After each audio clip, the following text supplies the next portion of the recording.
Welcome back, friends. Uh, Today's lecture will be about Economic Surveys, volume number 2, and we are covering the chapter 1 over there. This chapter is about the overall overview of the state of economy of the India. So this is the part 1 of the chapter, and later on it will be followed by the another chapters which will be covered by me, that is Sachin from Team Decipher. So what all the state of economy was in the previous financial year for India. Let's see a little overview of this economy. Despite global adverse conditions and a bad monsoon, India registered a robust growth of 7.2% in 2014-15, and it was 7.6% for 2015 and 16. Thus, Indian economy, it becomes the fastest growing major economy in the world. I'm not taking into account another economies, minor economies, but it is one of the major economies which is growing at a very fast rate. As per the estimates of International Monetary Fund, that is IMF, the global growth averaged around 3.1% for entire world in 2015. But it actually declined from 3.4% which was earlier in 2014. So this growth is actually declining. And despite the declining trend all over the world, India's growth is rising year by year. Considering growth in advanced economies, which has improved modestly since 2013, and emerging economies, which have witnessed the consistently declining trend in growth rate since 2010, the recent Indian growth story appears particularly bright. That despite the advanced economies are not doing as good as we are doing, nor the other medium economies, so we are doing quite bright. Let's understand the components of GDP and the concept of investment driven GDP growth and consumer driven GDP growth. Why we are required to understand these? Because these terminologies are going to use we are going to use this terminologies to understand the various things and concept as pointed out by the economic survey of this year. So what we're going to study, the components of GDP. Apart from it, we are going to understand the concept of investment driven GDP and what is consumer driven GDP. Okay guys, look, gross domestic product, GDP, that is a monetary measure of value of all final goods and services produced in a period, that is maybe it is quarterly or yearly, anything. So it is a measure of value of all the final, not the goods which are not finished, but all final goods and services produced in a particular period, be it by the nationals or citizens of that country, or by the foreigners, but in the country, in the territory. That is what we call gross domestic product. I suppose you all are well versed with this basic definition of GDP. Now, nominal GDP estimates. These estimates are commonly used to determine the economic performance of a whole country or region and to make international comparisons. Nominal GDP, however, does not reflect differences in cost of living. Mind it does not reflect differences in the cost of living and inflation rates of the country. Therefore, using a GDP at PPP per capita basis is arguably more useful when comparing differences in living standards between the nations. The components of gross domestic product GDP are, for example, personal consumption, business investment, and government spending, and net export. These four components all together, after combining, gives you the value of your GDP. The formula to calculate the components of GDP, you can give it something like Y equals to C plus I plus G plus X, whereas Y stands for GDP, C stands for consumption, I stands for investment, plus G stands for government, and X stands for net exports or import minus exports. So this is the formula to calculate your GDP. Then what these components actually tells you? These components, if it tells you what a country is good at producing, is it good at consumer based services or goods, or this is a country which actually invests more into the capital of its, or it is the government which is actually infusing money investment into the social welfare and other schemes of the, and whether it is a export or import based economy. So whatever component of this calculations gives you a higher percentage of itself, that will actually define the nature of this GDP. Now, what are personal consumption expenditures then?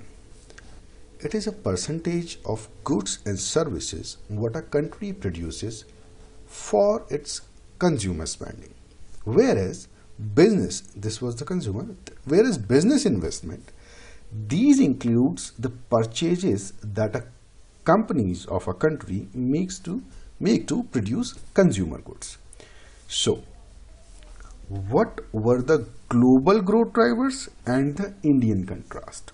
That means to say, after understanding all these concepts, that what is component of GDP, what is investment driven GDP, and what is consumer driven GDP, let's understand that what was the difference between the global growth drivers, by what means global GDP growth was inspired by, and opposed to that what was the Indian scenario. So taking on this particular answer, let me clear the inking on this slide. Okay, this will be more visible to you now. Overall, final consumptions was the major component of global growth, accounting for almost nearly 72% of the growth between 1991 and 2013. That means global growth was actually consumer-based, consumer-driven GDP. About 1/4 of the total growth was accounted for investment. This is, I'm talking about the global growth. The average share of consumption, that is private and public altogether, and investment in global output during the period was around 76.1% and 23.2% respectively, which we just discussed. It is a rough estimate. The period 2001 and 7, it was marked by an increase in the growth of investment globally. Mind it, we are discussing, to understand the present scenario, we are discussing first the little past of this scenario. 2001 से अगर हम 2007 तक की बात करें, then this period was marked by increase in growth of investment. That means इस समय के दौरान all over world investment ज़्यादा किया जा रहा था. With a gradual increase in the share of investment in global output and a pickup in rate of growth of global economy, given the sheer size of high income economies, the global picture closely tracked their patterns. Now, the pickup in investment growth was the sharpest among lower middle income countries. That means these were the countries where most of the investment actually came. They were the most recipient of the global investment. Yeah. And at that time, even India was, stood as a positive outlier. Such movements in investment growth got reflected in the investment share in GDP. Obviously, when the investment was growing, so GDPs altogether was showing that they are driven by the investment. As I told you in the earlier slide, that what is the consumer driven growth and what is investment driven growth. So for this period, we can say the share of investment in the GDP altogether was rising. If we talk about the India's case, growth surge in India during 2000 to 2007, the period in question, it could be largely this could be largely attributed to a significant increase in investment from about $146 in 2000 to $388 billion in 2007. That economic survey is trying to suggest you that in 2000 the Indian investment was only equals to $146 billion, whereas it rose to $388 billion in 2007. So you can see such a huge hike, and the investment share in the GDP was on rise. The high income countries, they generally enjoyed an export surplus, which was compensated by the deficits of lower income countries, obviously. For example, this is the 100% of the global trade. So if some countries are export surplus, then some must be in their export deficiency, and their net exports are counted. So they are actually net importers. So these loss of these net importers is the surplus of the net exporters. That is how it goes on. So the high income countries during this era, which actually enjoyed an export surplus, it was compensated by the loss of net importers during that period. And China has also enjoyed an export surplus since the mid of 1990s. Notably though, China's export surplus has been gradually declining since 2007 during that financial crisis. The high income countries, they have a relatively higher share of consumption, which has been sticky downwards, and lower share of investment in GDP as compared to the middle income countries. India, as opposed to its lower middle part income countries, it started with as a high consumption share in GDP in that period, as if it was a high income economy. And then from 1993 to 2007, India we are talking about a period now from 1993 to 2007, it went through a period of decline in consumption share by about 10 percentage point of GDP, while the other lower middle income countries generally stayed put. They remain almost intact. So from 1993, our share of consumption in GDP was declining almost by 10 percentage point. Now, if the share of consumption in GDP was declining, so obviously there was some space vacated. So this space vacated by consumption, as noted in the period of this 1993 to 2007, it was occupied by the investment. As I told you earlier, this period which marked the rise, a huge rise in such investment at that time. Now, Thereby, this era marked a period of investment-led growth for India in the last decade till 2007. Now, the picture will again change. Picture abhi baki hai, mere dost. This story changed remarkably after 2007 and 8. How? That year marked the global financial crisis. I hope you all remember 2007-8's global financial crisis. The share of consumption remained more or less the same for high-income economies. I'm repeating it again, mind it. Share of consumption for GDPs of high-income economies, countries that remain intact, but however, their investment share came down in a couple of years just from 2007, and that remained at a reduced level.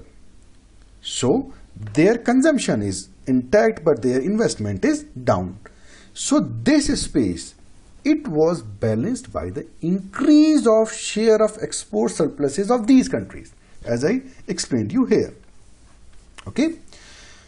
Now India, it has been an exceptional case where economic growth in post-crisis period was propelled by strengthening of consumption growth. Just it defied the secular trends of declining share of the consumption for lower or middle income countries. At that time, the investment share in India declined much more than the average decline in the lower middle income countries. Mind it, what period we are talking about? We are talking about 2007. Due to global financial crisis, the investment share all over the world in GDPs was declining. But for India, it declined even more. But now, since perhaps we are having these new policies and new government, the strengthening of the gradual improvement in the corporate investment growth, evidenced in the national accounts also for 2015 and 14-15, they're also suggesting that India can get back to the investment-led path from the consumer-led GDP. Now, अब हम बात करेंगे कि जो ये India का economic condition है, the India's contribution to the world's GDP, not India's GDP, to the world's GDP, how it is actually increasing importance of India worldwide. Economic survey says that India has made striking progress in contribution to the global growth of gross domestic products in purchasing power parity terms. PPP. What is this PPP? बहुत अच्छी बात कही है साहब, हमें बड़ा अच्छा लगा कि इंडिया ने बड़ी अच्छी प्रोग्रेस की है, अपना कंट्रीब्यूशन इसका ग्लोबल ग्रोथ में जीडीपी में बढ़ता जा रहा है इन purchasing power PPP. Let's understand this riddle first. I hope you all are aware with this term, but still, who are a beginner, the friends who are beginner, उनके लिए मैं एक बार इसको थोड़ा सा डिस्क्राइब कर देता हूँ. The PPP, it represents the number of units of a country's currency required to purchase the same amount of goods and services in domestic market as the US dollar would purchase in the United States. यानी कि the amount of money I will require to purchase one McD burger in India is opposed to what amount of dollar I need to spend to purchase same McDonald burger in US. This gives you the actual value of the PPP, the value of rupees in PP terms of this dollar, that मुझे एक McD burger India में कितने रुपए खर्चा करके मिलता है and उसी का equivalent the same McD burger मुझे कितने डॉलर खर्च करके मिलता है यूएस में. That is meant by purchasing power parity. Thus, it actually adjusts for the purchasing power differentials between the countries and currencies in the relevant markets. So, coming back to India's contribution to the global growth, in PPP terms, it increased India's contribution. It increased from an average of 8.3%. 8.3% का average रहा है हमारा during 2001 to 2007. But it rises to the level of 14.4% in 2014. So, year by year, we are contributing positively in the global GDP. Let's talk about the aggregate demand. The recent growth revival in India is predominantly consumption driven. We have already talked about it in the last slide. So GDP at current market price can be seen as sum of A, consumption, investment and net export. Let's understand these terms, though I've given its passing reference in the last slide, but again, consumption that include both private and public. Investment, which also known as gross capital formation, GCF. It comprises fixed capital formation or change in stock and valuables, and third was net export, which represent the differences between exports and imports of goods and non-factor services. So this gross fixed capital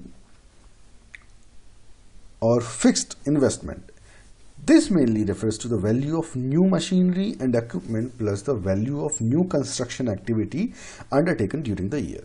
Now, net acquisition of valuable covers precious articles, gems and stones, silver, gold, platinum, etc. So the aggregate demand, which is actually reflects the India's GDP growth, which is actually consumer driven, and GDP of India, as I told you earlier, is about the consumption, investment and net exports sum. It is a sum of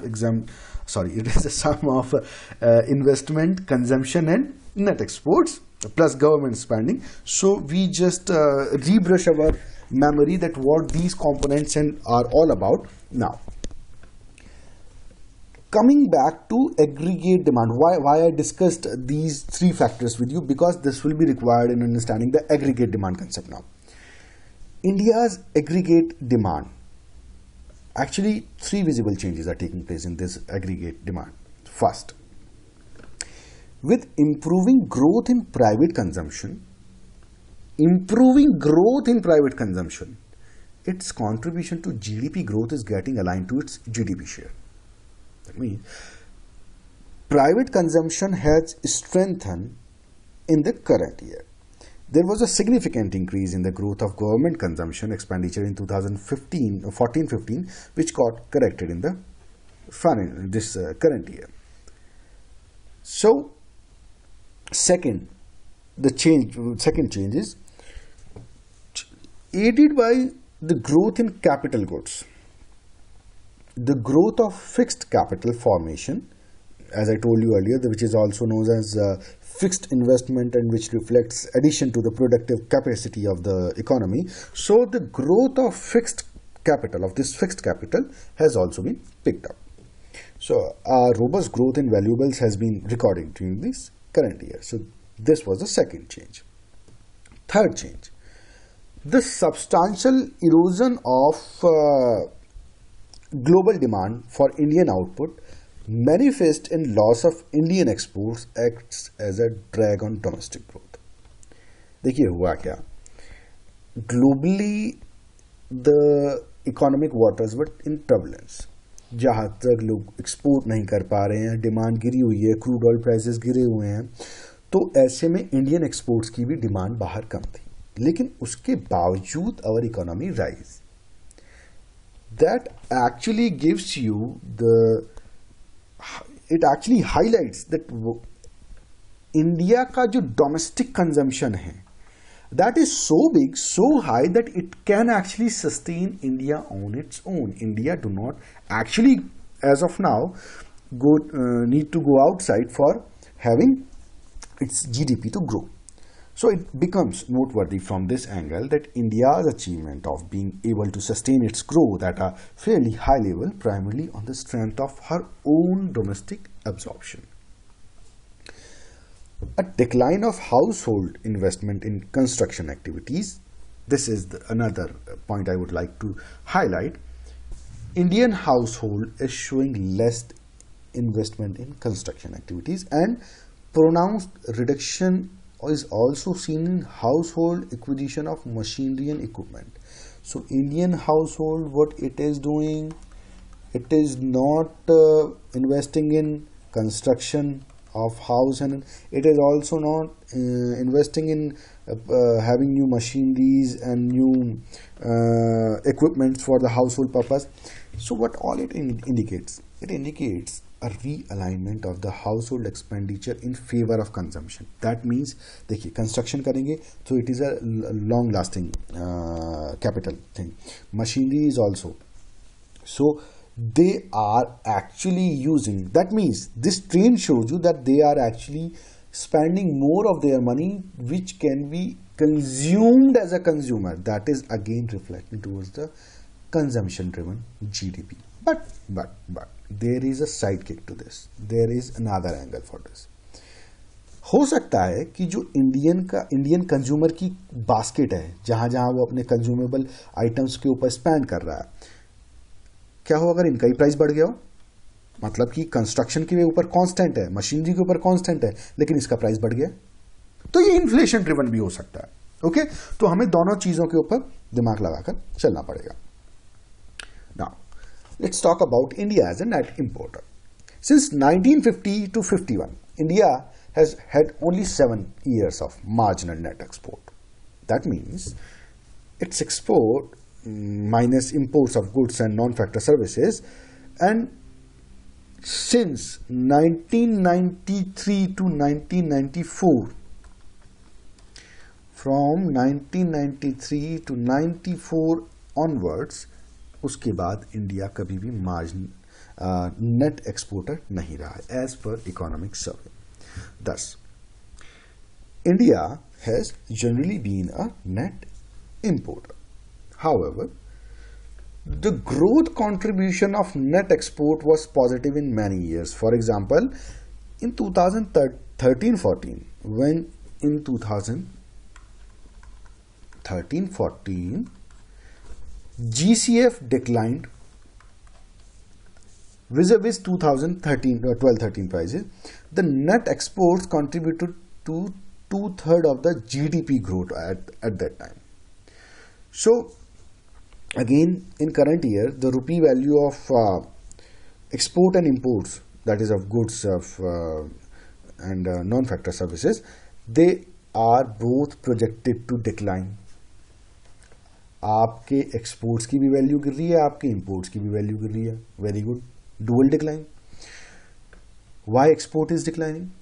Export is declining because of sluggish global demand, as I told you earlier, and imports are declining due to steep decline in international crude oil prices and other commodity prices, and India being a very large substantial importer of the international crude oil, तो हमारा वो bill कम होता है. It is not so that we have decreased our quantity, it is only the price has been decreased. So the value of imports for this year are lesser than the previous years. Now, this dual decline, it would be the first such decline since 1965 or 66. Nonetheless, the net exports are estimated to make a positive contribution to the growth, though marginal, but because of the expected decline in wedges between the exports and imports. So it will be contributing a bit to the GDP. Growth in gross value added, GVA, which broadly means actually this GVA, it reflects the supply or production side of economy. What is this GVA? Let's understand this before moving forward. Gross value added is a productivity metric that measures the difference between output and intermediate consumption. आपने एक input डाला, process किया, इसमें कुछ intermediary goods डाली और आपको एक आउटपुट मिला। ठीक है, डिफरेंस मान लीजिए इसका x है, इसकी टोटल वैल्यू x है, इनपुट प्लस इंटरमीडिएटरी कंपोनेंट और गुड्स की, और इसकी वैल्यू फॉर एग्जांपल y है। तो GVA will be equals to x minus y, यानी कि मेरे इनपुट और मेरी नए कंपोनेंट की कॉस्ट में से मेरे आउटपुट की कॉस्ट को अगर वैल्यू को माइनस कर दिया जाए तो मेरी GVA निकल कर आती है। Gross value added provides a dollar value और a rupee value for the amount of goods and services that have been produced less the cost of all inputs and raw materials that are directly attributed to that production. So, coming back to GVA for current year. For current year, the growth of GVA is likely to increase to around 7.3% as per the advanced estimate AE released by the Central Statistic Office CSO, affirming the positive trends in economy indicated by GDP growth. Now, growth in agriculture sector in 2015-16 has continued to be lower again than the average of the last decade. Why? Mainly on the account of being the second, it was the second successive year of lower than normal monsoon rains. So, growth was in service sector, in agriculture, that remained low in this year as well. And growth in service sector, it moderated slightly, but still remained the robust, while the acceleration in manufacturing growth compensated for it. जो देखिए हमारा service sector का growth अभी भी अच्छा खासा है, लेकिन ये थोड़ा सा गिरा है, लेकिन हमारे मैन्युफैक्चरिंग सेक्टर की ग्रोथ थोड़ी सी बढ़ी है, तो वो आपस में बैलेंस्ड आउट हो गए। Growth in industry is estimated to have accelerated during the current year on the strength of improving manufacturing activities. The private corporate sector, with an around 69% share of the manufacturing, 69% share होता है हमारे private sector का manufacturing sector में, is estimated from available data of the listed companies at the site of MCA. So, it shows that it will be grow at by 9.9% at the current prices in April, December of 2015-16. So the ongoing manufacturing recovery in the current year is aided by robust growth in the petroleum refining, automobiles, wearing apparels and chemicals, electrical machinery and wood products and furnitures. Apart from manufacturing, the other three segments of industry, that is electricity, gas, water supply and related utilities, mining and quarrying and construction activities, are also witnessing a declaration in growth. So we will stop at this lecture for now, as there is more to come in the next coming lectures. Until then, thank you for watching, and please do visit our website at www.decipherias.com, and please also like our Facebook page. Till then, thank you, keep watching and keep spreading the word about this initiative. Bye bye, take care.